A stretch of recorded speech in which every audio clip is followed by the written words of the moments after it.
Welcome! If you've ever wondered how to add your address to your Facebook page using the Facebook app on your PC, you're in the right place. With the latest update, the process is more streamlined than ever. Today, I'll guide you step by step so you can update your page's location details quickly and easily. Let's get started. First, open the Facebook app on your computer. Once you're logged in, look towards the top right corner of your screen. You'll see your profile photo there. Go ahead and click on it. This will bring up a menu with all your pages and profiles. Next, select the page where you want to add or update the address. Once you're on your page, find and click on the About section. This is where all your page's key information lives, and it's the place to make your business or organization easier to find. Scroll down until you see the section labeled Contact and Basic Info.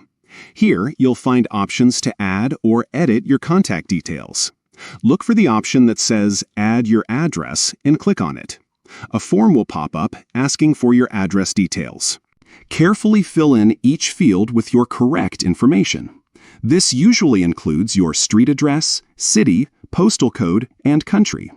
Double-check everything to make sure your customers or followers can find you without any confusion. Once all the fields are filled out and you're sure everything is accurate, click the Save button at the bottom of the form. That's it. Your address is now added to your Facebook page. Adding your address helps people find your business or organization more easily, both online and in person. It also adds credibility to your page and can make it easier for customers to contact or visit you. Thanks for watching. If you found this guide helpful, don't forget to like, subscribe, and share for more simple tech tips and updates. See you in the next video.